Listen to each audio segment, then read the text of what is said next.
আসসালামু আলাইকুম। আমি গরুর মাংস রান্না করব এখন, এই জন্য সব গরম মশলা, শুকনো লঙ্কা আর এই যে আস্ত জিরা দিয়ে একটু ভেজে নিচ্ছি, তাহলে মাংসটা সেন্ট হবে অনেক সুন্দর।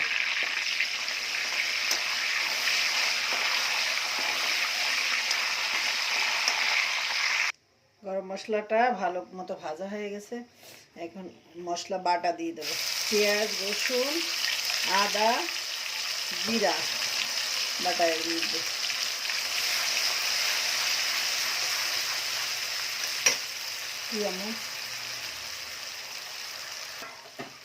হলুদ, লবণ,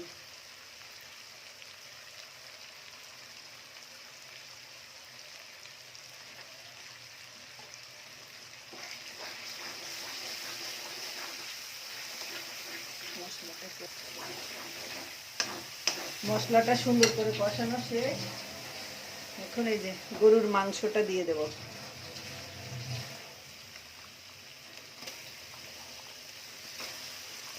সিনার মাংস,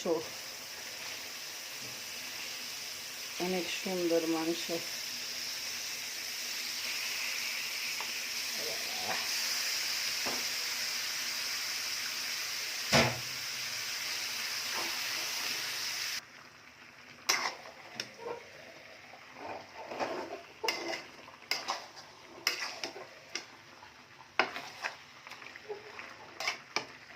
মাংসটা কড়াইতে ধরবে না, অন্য পাত্রে নিতে হবে।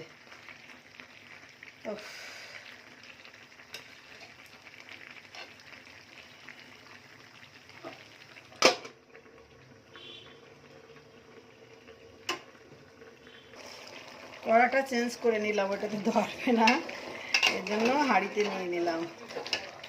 হাঁড়িতে মাংসটা শান্তি করে কষানো যাবে, সিদ্ধও হবে ভালো।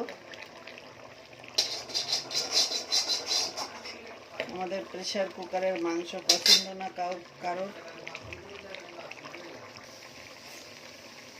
মাংসটা কষানো প্রায় শেষ, এখন ওই ব্রেস্তা করা পেঁয়াজটা দিয়ে দেব।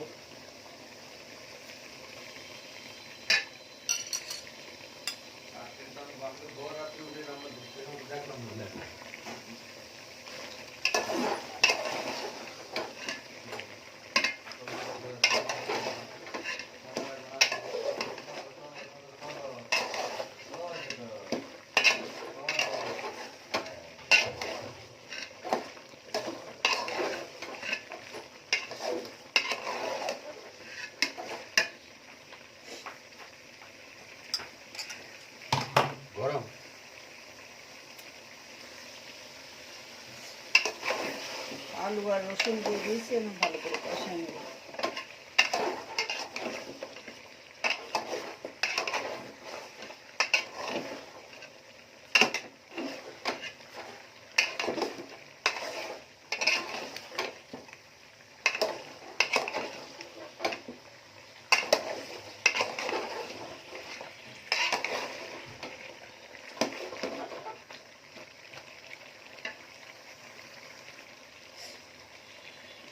মাংসটা কষানো শেষ, তেল উঠে গিয়েছে, এখন পানি দিয়ে দেবো, গরম পানি।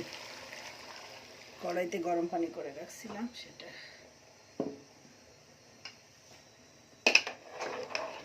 অনেকক্ষণ ধরে কষাইছি, 1 ঘন্টা ধরে কষাইছি।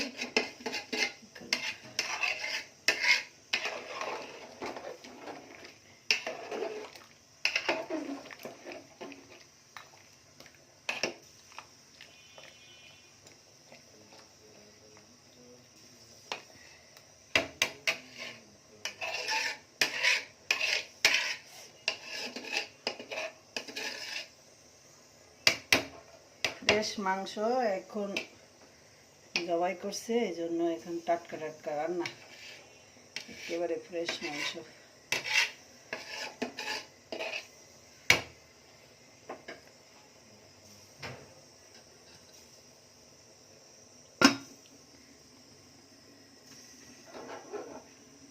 রান্নাটা হতে এখানে চাউলের ভাত হচ্ছে, ভাটের চাউলের ভাত, আর এটাতে মাংস।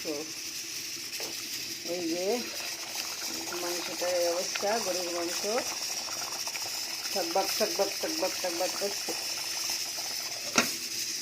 আর এই যে 2টা সিটি দিয়ে আতপ চাউলের ভাত, ভাতের চাউল, অনেক মজার ভাত। ভাত রান্নাটা কমপ্লিট।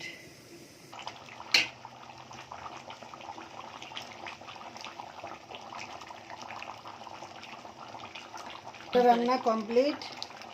এখন হচ্ছে গোলমরিচের গুঁড়া দিয়ে দেবো, যা না দিলেই নয়, আমার খুবই প্রিয় গোলমরিচের গুঁড়া।